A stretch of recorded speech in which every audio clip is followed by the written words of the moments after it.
Hello and welcome back to the StoreHero podcast. Today we're joined by Tom Rozee from Rozee Digital. Tom, welcome to the show. Thank you very much. Happy to be here. Really great to have you on board. I suppose usually what we get to people to do here is to come on, give us a bit of info, who you are, what you do, where you're based.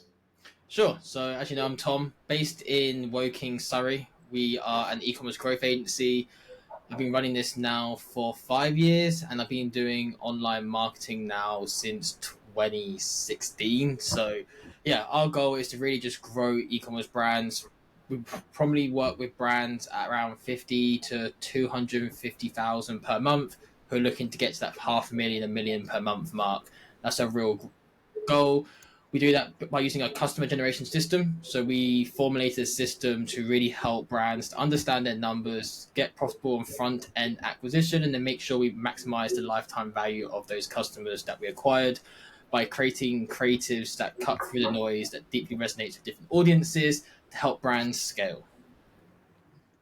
Great. Lots to unpack there. So are you mainly dealing with UK clients or is it all over the world? Be also interested to hear, obviously you're kind of an e-commerce growth agency. Is everybody on Shopify or is there a bit of a split amongst other platforms as well? So we work with UK and US companies. We have worked with Australian companies before. The only issue that can be the time zone difference, but most of our clients are UK or US and all on Shopify really. We've never really worked with Magento before. We worked with a client back in the days on Shopwired, I think, but all our clients right now are on Shopify. So I think Shopify is the leading platform. We have never really spoken to anyone on Magento or anything like that. So yeah, You're better off. it's always Shopify, which I think is the most important thing. 'Cause it's just such an easy platform to connect tools, to connect apps, to just get everything up and ready. And just, yeah, I think it's the best platform out there for e-commerce. Brilliant. So what you look after you mentioned the creatives there along with running paid ads. I think before we touched on you came on there, you said you meant you guys operate in email as well. So we have like a different package. We do like ads and email, or ads, email, and creatives. So our customer generation system, we do the whole thing for our clients. So the reason why is it's just easy for the client to just say, hey, grow my store, and we just basically understand their messaging, their audience, and then we just go out and do everything for them, getting all the creators, making the creators, testing the creators, scaling them up, and then making sure all the clients or customers that we acquire for them, we're using email marketing to maximize it. So it really depends on clients' needs. Some clients have their own internal team where we just give them our SOPs and they just follow the SOPs because we need to make sure they are providing us assets for success. And then some clients, we just do paid ads for them, but we're trying to obviously say like, hey, we need creatives to get the results. So we're trying to slowly offer our clients on paid ads, do the ads for them or assist them in some way to make sure we get the best creators possible so we can scale them up. Okay, interesting. I suppose we have quite a broad data set now with stores all over the world of all kind of shapes, sizes, geographies, industries, that kind of thing. April specifically, probably March a little bit as well. I suppose Meta's been quite volatile. Are you seeing that with your own client base as well?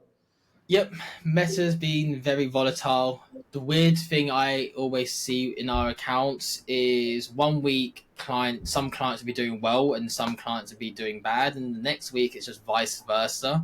Don't know why. It's very confusing, very painful, but all we're doing is we're just sticking to our methodologies. And that's just testing new creatives, new copies, new landers weekly, and just keep making sure what we're doing.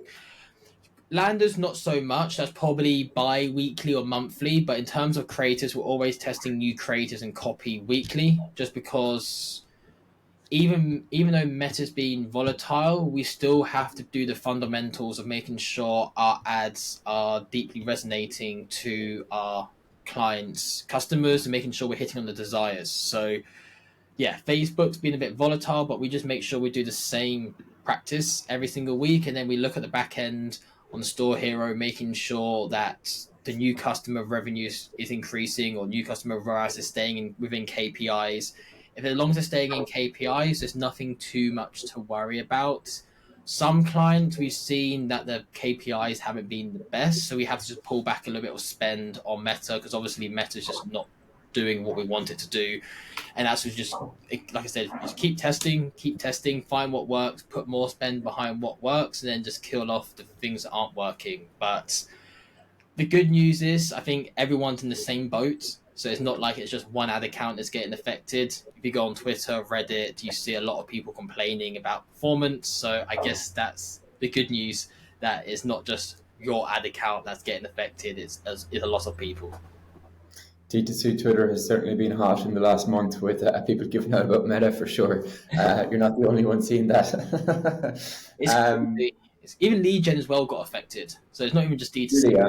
Lead generations got affected. Even though Meta smashed Q1 earnings, but I think it's not just e-com, it's lead gen's got affected. I just think Facebook's just doing Facebook things, as they say. Has Facebook got better as a whole in the last 12 months, or has it got worse? Out of your curiosity.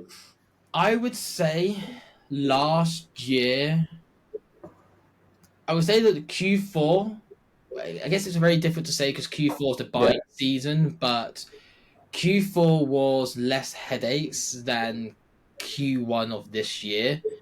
In terms of last year, I would say last year's easier, but we have to factor in inflation, redundancies, people spending, like COVID's gone now, so people spending money elsewhere, not just always online.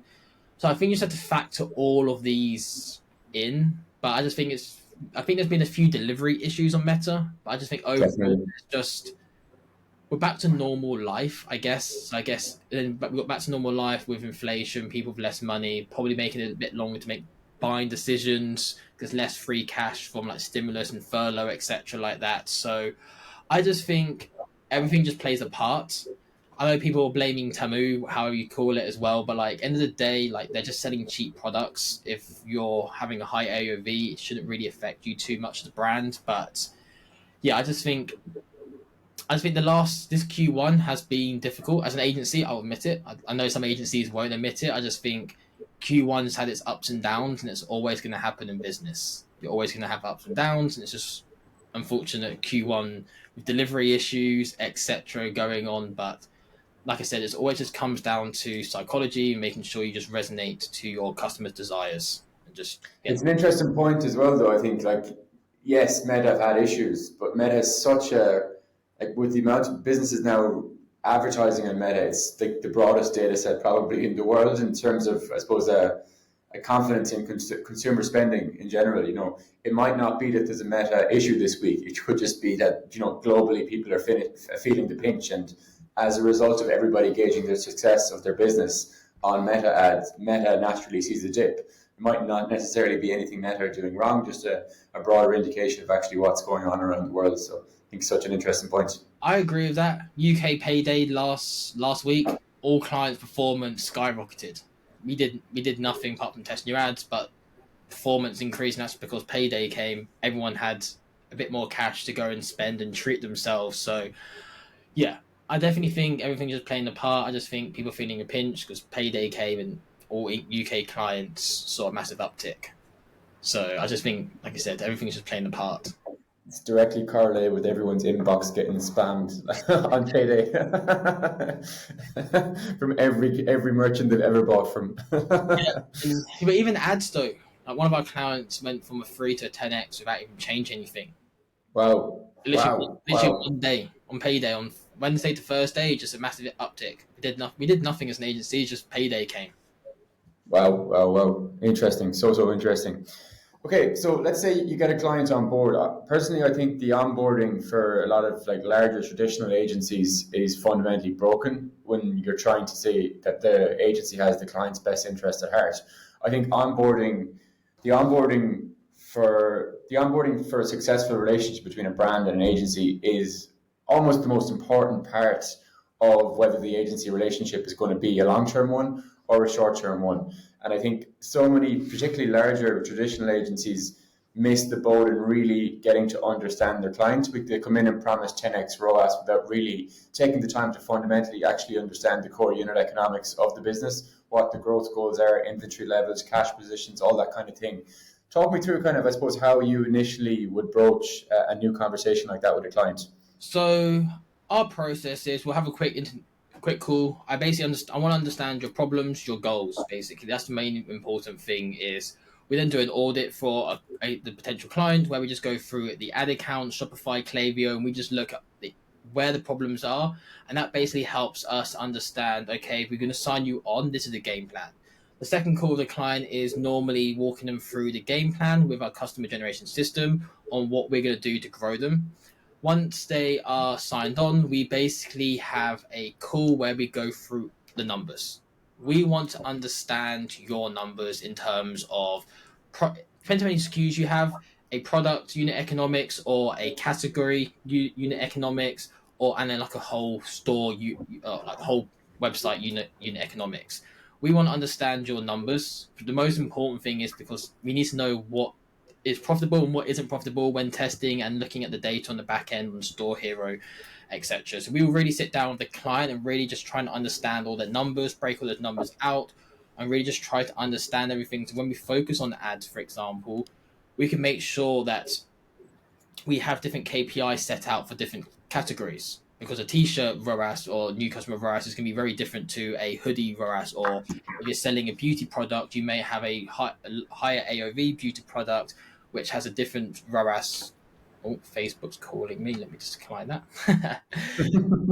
They always call Facebook. They're literally always calling. But yeah, like if you're a beauty brand, you may have a higher AOV product, which has a different margins to a lower AOV product. So we're always trying to break things out on Facebook, Google, Pinterest, TikTok to making sure we have all the right categories for each client. And it just comes down to just then making sure that we're running ads, we're hitting the KPIs inside of ad platform, but also making sure we're hitting the business goals using store heroes. Are we pumping in new enough customers?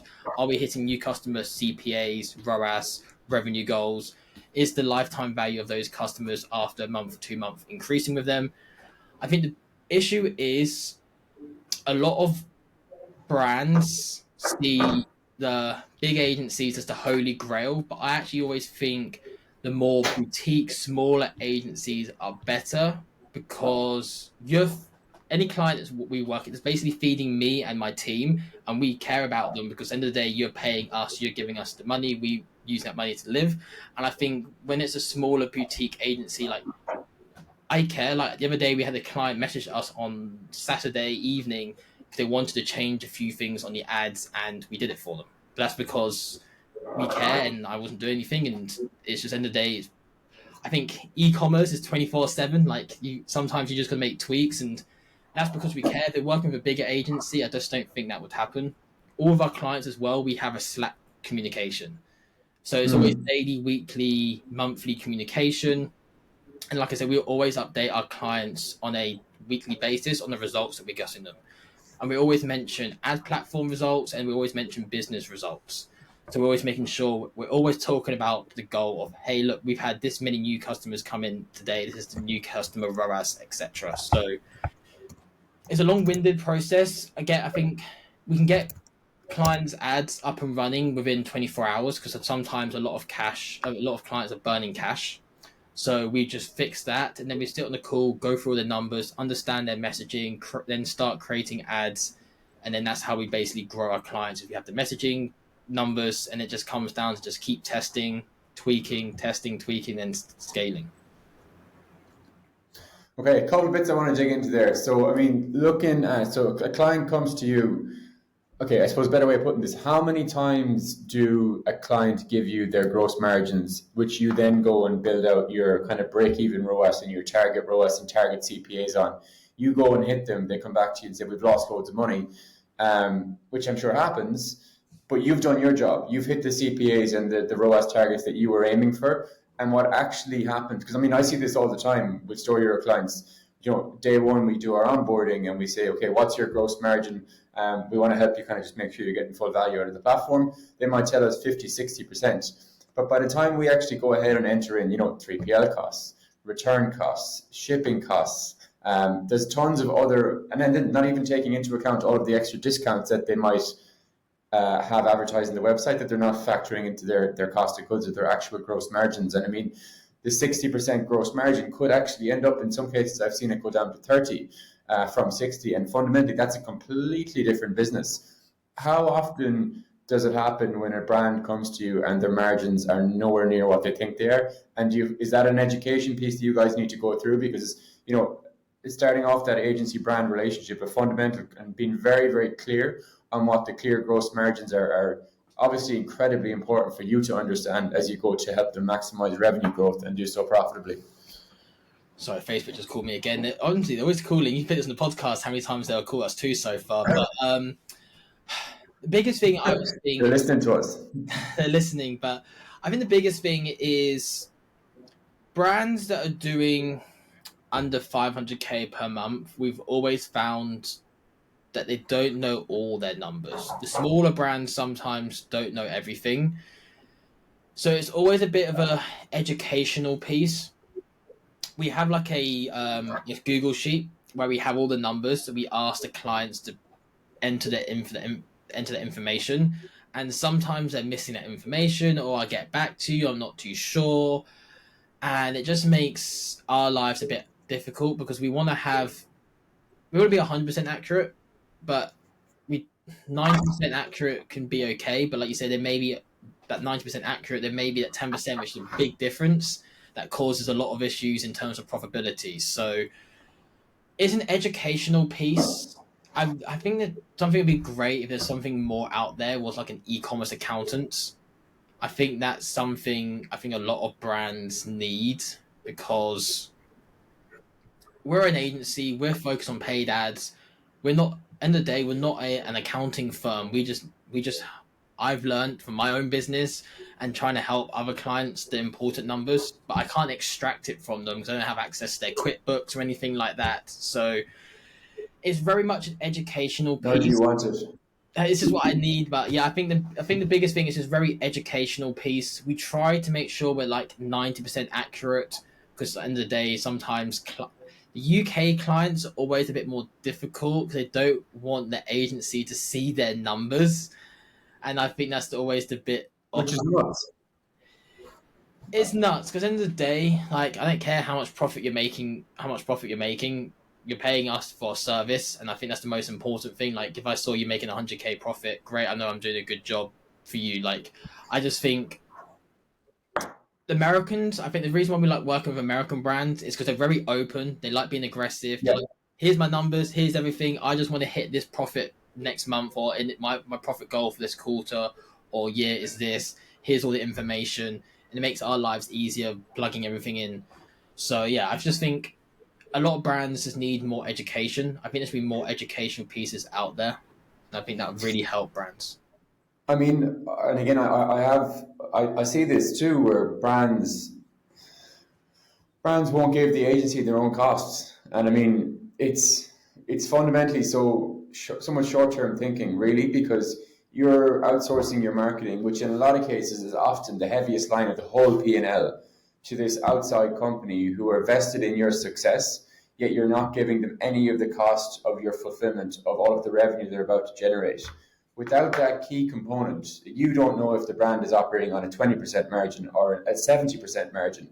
And then as the person who's in charge of the marketing and helping the business grow, you really cannot be in a really strong position to help to educate the business on how aggressive they could be. And it baffles me when that situation is there. And then often you'll have a brand going back to an agency where, they're complaining about results. But if you're not giving the agency the cost of your products, how can they really actually determine whether the campaigns are truly successful or not? Because again, I see this all the time, and I'm sure you do too, where a brand will come to an agency and say, look, we need to spend only at a 5 ROAS or 5 MER, and as soon as we go below that, we can't spend any more. And you'd like to think that that number has been heavily calculated, and there's a thought and a logic behind it, but there usually isn't, to be completely honest with you. Particularly as you're dealing with smaller brands, usually it's a number that the founder has picked out of the sky, and it's probably there as a result of, you kind of mentioned at the start, COVID. Brands were hitting incredible ROAS numbers for years. Now they're taking a hit. Now the founder has decided, we're going to spend at this ROAS because this is what we're used to. And it's not really grounded in any logic, or not logic, but it is grounded in logic. But, there's a game to be played between being overly efficient. Everybody wants to be as efficient as possible, but there's a game to be played and a balance to be struck, I think, between being overly efficient or taking less efficiency at a much higher volume. And if you're really trying to grow a profitable business, high ROAS is not always the best way to do that. And that's kind of often a real hard thing for brands to fully understand and actually, buy into, I suppose. Yeah, so one thing we do is we always record the call with the client when we're going through their numbers, because we always make sure that they agree that they're happy. So that when we're down the line and they say, oh, I'm not happy with 4X, you can go back to this call and say, well, this is everything that we did. This is everything we agreed on. So that's something that we do to help with the scope of work or the numbers of work increasing. The other thing as well is we always have a quarterly call with our clients to go through these numbers, just to double check and to make sure there's profit in the back end. So I think that's another way how agencies or brands should be doing it. It's just making sure that they're looking at the numbers. I say daily, but quarterly, to make sure that everything's moving in the right direction. Yep, it's a difficult one. I just think it's just that I'm looking into it to see how we can educate more on that side. I think you agree. The issue is, since ISO 14, brands haven't looked in their margins. They're still back in the good old days of before ISO 14. Your business potentially could have got away with not the best margins because retargeting and marketing was so cheap. You could have got away with the smaller margins, but as soon as ISO 14 happened, it all came about efficiency and improving your margins to make sure you have that runway of, if things go bad for a few months, you can still be making profit, just about less profit than the good months. Big time. One thing you touched on there, which I'd also love to kind of hear your take on, was, I suppose, quarterly you guys look at all the numbers, but you kind of mentioned the distinction between, and again, I think this is where boutique agencies who are focused on like really having the client's interest at heart will surpass the more traditional larger agencies, because you can be nimble and you can operate in this way. But you kind of mentioned, I suppose, looking at the distinction between ad platform results and business results. And I think the flaw with a lot of agencies, what I've seen, is ad platform results are the results, and they often don't, circle back or don't relate to the overall kind of financial objectives of the business. So yeah, we basically, when we're optimizing clients' accounts, we will look at so we have a tracking sheet. So we track everything that we do in terms of any changes we make. We then look inside the ad platform, and then we'll look at like Triple L, StoreHero, any tool that clients use, but mainly we use StoreHero. And we will just basically look at the last 7 days. Okay, we increased spend on Monday and revenue's been going up and ROAS has stayed the same. Great, we're being efficient. So that basically means we're hitting the business goals. Or we can look, we say, oh, we increase ad spend on Monday and the revenue's been declining and the ROAS has been declining. That basically, we know that the changes that we made on Monday weren't efficient. So we can keep monitoring. So we always look on the last 14, 7, and 3 days to see the graphs of trajectory of what's happening. Is it going up? Is it staying stable? Or is it going down? Because that allows us then to make changes for the business result, not just an ad result. That's the most important thing, is making sure we're hitting the business goals. Because our goal as an agency is to focus on new customers for our clients as efficiently as we can. That's by using paid ads, creatives, and landing pages. And if we're doing the emails, making sure we're maximizing those lifetime value of those people. But yeah, like I said, we always look on the last 14, 7, and 3 days. We want to basically see a straight line or an upward tick line, basically. Up and to the right. Up to the right. Fantastic, good stuff. Yeah, I mean, so interesting. There's so many different. It's a hard industry to work in these days because there's so much different angles to weigh and slice and dice the exact same data today. It's really hard to actually land on singular KPIs to really determine success of a business. And I think what you kind of mentioned there around the increase in ad spend and how that maps to revenue, and then also I suppose really trying to get to, I suppose, daily contribution margin as that indicator of success. Has the extra ad spend been worth it for the business? Is just so important. Okay, so you kind of mentioned before we came on, like you guys tend to look at new customer ROAS, new customer LTV, AOV. Be interested to kind of hear your thoughts on how you might go about looking at that with a client. So normally we look at this with clients when we first sign them up. We will plug them into StoreHero. we'll get the StoreHero to get the data, and then we'll just start analyzing the data and see what the new customer NCPA is, the new customer ROAS, the new customer average order value. We'll look at the conversion rate, etc. And then we have tons of spreadsheets where we can start modeling what would happen if X scenario happened. So we put all the data in, ad spend, their margins, their new customer AOV, the lifetime value of a new customer. We normally do that in a 3-month period because a lot can change. Yeah. And that gives us a forecast modeling of, we can change in terms of ad spend or new customer ROAS or new customer AOV. So we then start playing around with that and start saying, okay, well, look, at the moment you're spending 100,000 a month on ads. You're sitting at 2x new customer ROAS. Your average order value right now is 80, and then your lifetime value for new customers after 3 months is 120. We then start plugging it in, and we can then start analyzing, okay, what's the best course of action to try and get you to 150,000 in spend next month? What does those metrics look like? How much revenue you're going to generate, and how much revenue you're going to generate 3 months later from the customers you acquired? So this then basically, we do this monthly with the clients because they always want to try and scale depending on inventory and stuff. Then we sit down every single month and we just plug the same numbers in.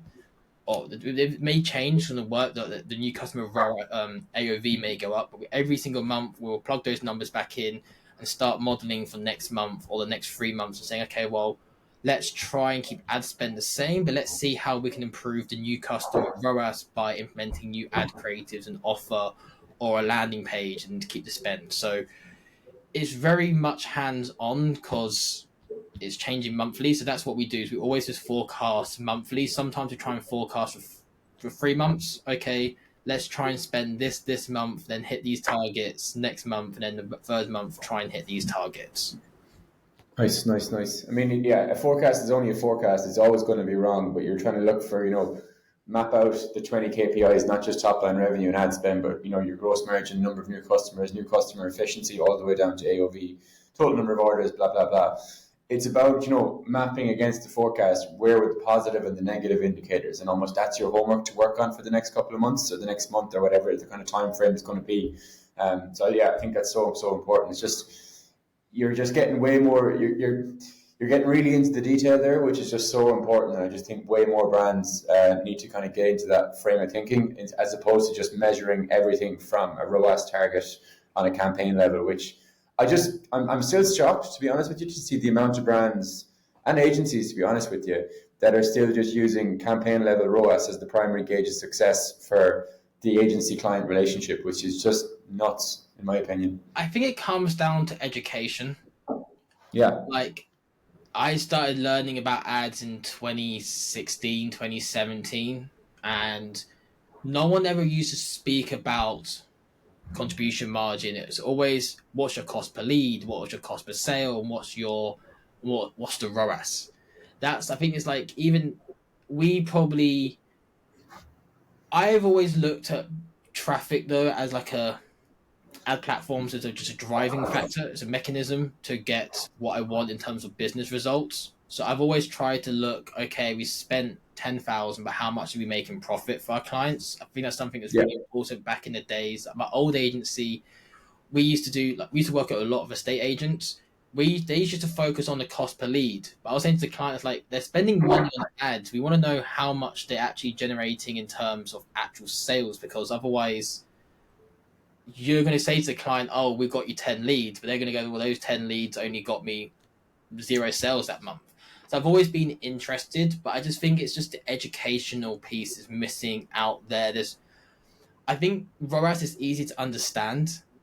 It's how much you spent and how much you generated back. And I think a lot of people just don't like the numbers side of business. And I think if you're in e-commerce and you want to be growing the e-commerce brand as an agency, as a e-commerce founder, as an e-commerce marketer, you need to start liking numbers, and you need to start liking all the different numbers, because all those different numbers have a big play in actual business growth.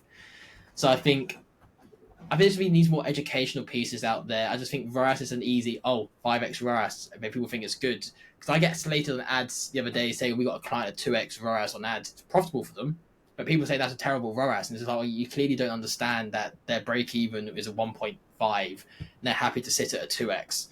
So it's just like, yeah, I just think educational piece is missing for brands, agencies out there. I think we hopefully StoreHero, I know you're doing a good job, start pumping out more content, educating brands out there to say like, hey, ROAS doesn't mean much in terms of business growth. And if you really want to understand business growth, these are your these are the six KPIs that you need to focus on. And I think that will help brands. But I think as a tool like StoreHero is doing, you're really trying to help brands understand their business metrics so they can actually survive. Because, like you said, the most important thing is survivability, and that's having good cash flow and making sure you're making profit to reinvest back into that business, to buy new stock, buy more ads, and to keep growing.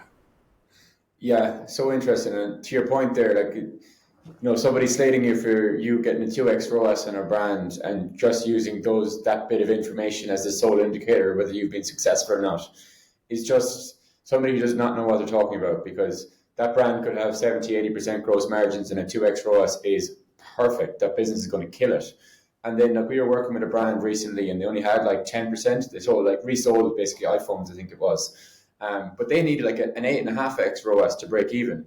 So I mean, you take like that's a really high bar to meet, and obviously really really difficult. But I mean, you take those two brands and just picking a random ROAS figure or telling someone that they're doing a great or a terrible job based on a ROAS figure without truly understanding the gross margin underneath or underpinning the business as a whole.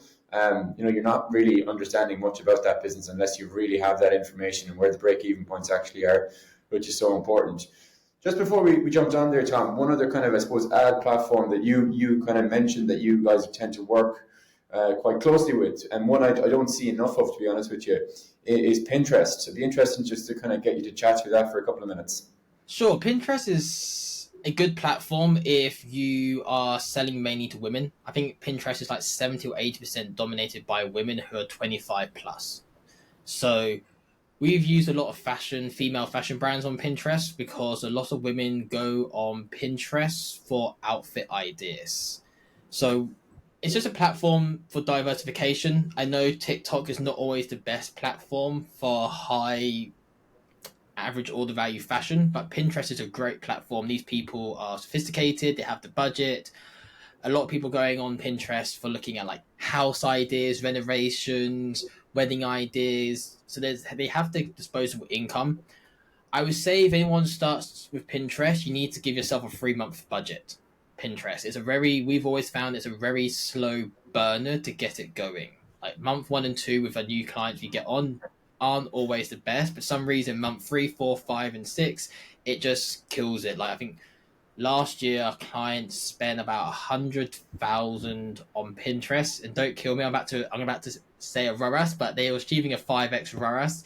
For them, Yeah. their break even ROAS is a 2.5. So, but on the back end, results were good. So, but yeah, they are sitting at 5x ROAS pretty much all year round. And I think it's a platform that if you're a female fashion brand, you should definitely try and look at Pinterest if you're looking to diversify. And I don't know how true it was, but our Pinterest rep said that more people were inclined to see adverts on Pinterest than they were for like Meta. So it was interesting that people were more acceptive to see ads. So I think that's a benefit if you're running ads. But Pinterest is good. It's good for retargeting. I know people have slate retargeting, but we do retargeting. We do top of funnel, middle of funnel, bottom of the funnel on Pinterest. I know some people may slate me, but we see it work extremely well for our clients, and it's something that all fashion brands should be doing. Even £100 a day, I mean a week, if you want to, low budget. But I think it's a good platform if you want to diversify. You're selling to females and you are looking to diversify platform. Great platform. The other thing as well, it helps you to build your email list. I can't remember correctly all the data, but we had a separate pop-up for Pinterest traffic, and the pop-up sign-up rate was better than just overall website. So Wow, interesting, really interesting. That's never really think of that. In terms of, I'm just going to dig into it a little bit more.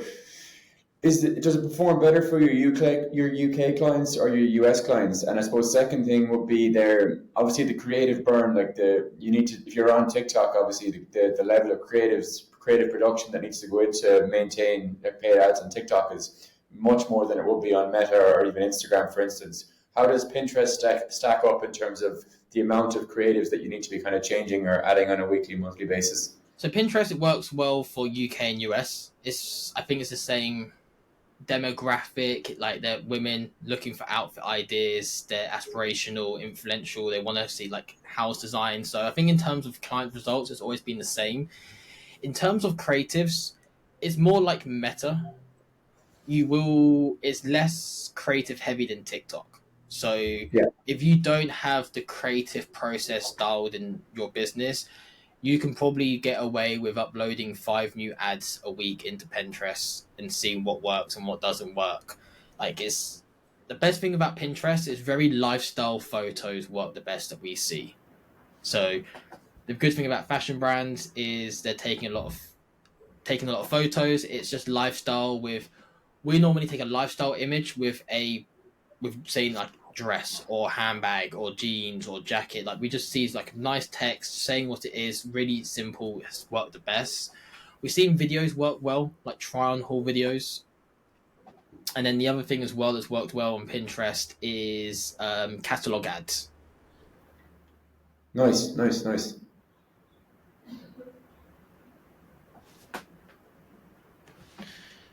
Oh, there you go.